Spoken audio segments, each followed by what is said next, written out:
There's already a million videos about how to install a light bar on every single truck in existence. But what if you want to add a light bar to something weird, like a boat, a trailer, a lawnmower, or even an old snowblower? I bought the most popular light bar kit on Amazon, and today I'm going to show you how to install it on anything, even if it's not motorized or powered in any way. This is a step-by-step guide for beginners, and I'm going to explain everything so that anyone can do this project regardless of previous electrical or wiring experience. Now, step one is mounting the lights themselves. This kit comes with 3 different lights. You have the 20-inch light bar up front, and then you also have 2 pod lights. So I want to put the light bar up front right across the auger. That's easily done by drilling 2 holes and screwing it in.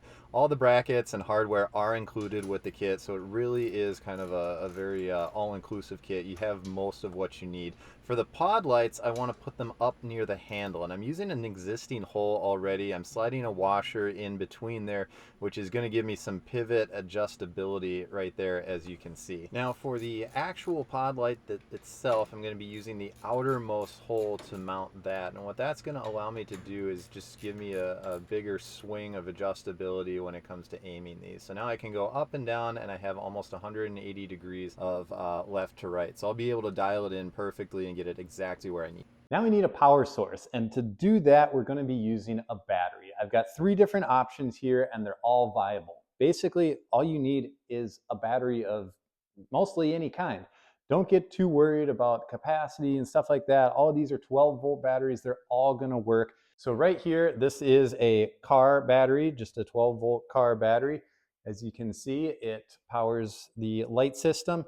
Now here, this is an accessory battery, right? It's commonly found in like go-karts or ATVs or dirt bikes or something like that. It's a 12-volt battery, but it's just smaller. That would look something like that. And now down here, this is just a tool battery. It's out of a Makita, cordless tool, and it also will work for what we are trying to do. So the big consideration is runtime. And honestly, I was thinking that I was going to use this Makita battery right here. I had cut off the handle of a drill, and I was going to use these 2 power cords, kind of mount this this upside down on the handle, and then I would just slide my battery in right like that, and it was going to work really slick and be awesome. I did a runtime test of this to just kind of check capacity, see how much runtime I could actually get powering this light setup. Unfortunately, it only lasted about 15-20 minutes, and then the lights started to dim. And it usually takes me about an hour to snowball the driveway, so I knew that that wasn't going to be a great solution. I needed more amp hours, which is how long a battery is going to power what you're trying to do with it. This is a 3 amp hour battery. This is a 12 amp hour battery, and this is a 45 amp hour battery.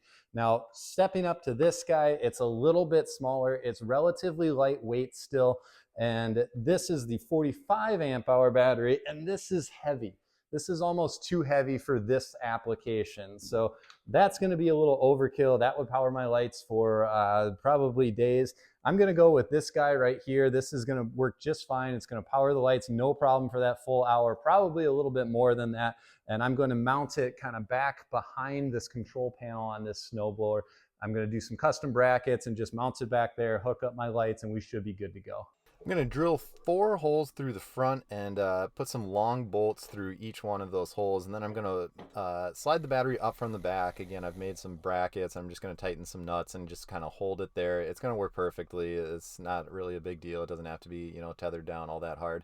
And we're on to step 3, which is in fact the wiring. And this is what people that don't have a lot of experience are worried about. But I can assure you that this kit comes pre-wired and like ready to go. All it is these spade connectors that slide together, red to red, black to black. They have these weatherproof little kind of jackets that slide over the top that I'm making look extremely difficult in this little clip here, but I promise it's not too bad. So when I say it's pre-wired, like everything really is like kind of ready to go. Now you've got 3 connections like that to make. One for each of the pod lights up here, left and right, and then you have the third one, which is the one up front for the light bar going across the auger. Now, hooking up the battery is, again, very easy. When I say it's pre-wired, I mean the eyelets are already on there. All you have to do is put them on the terminals, tighten down your terminals, Very simple. Now you have the power button. Again, it's pre-wired, it's pre-connected. There are no soldering connections or anything like that.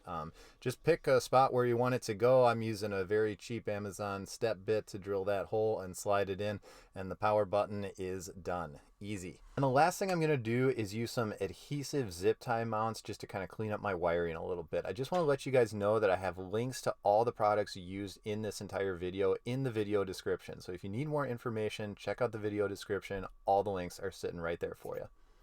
All right, let's see what this thing looks like all done. It's dark out, so let's fire it up. Here it is out on the driveway, looking awesome. As you can see, the light bar across the front is doing a really good job of lighting up the space right in front.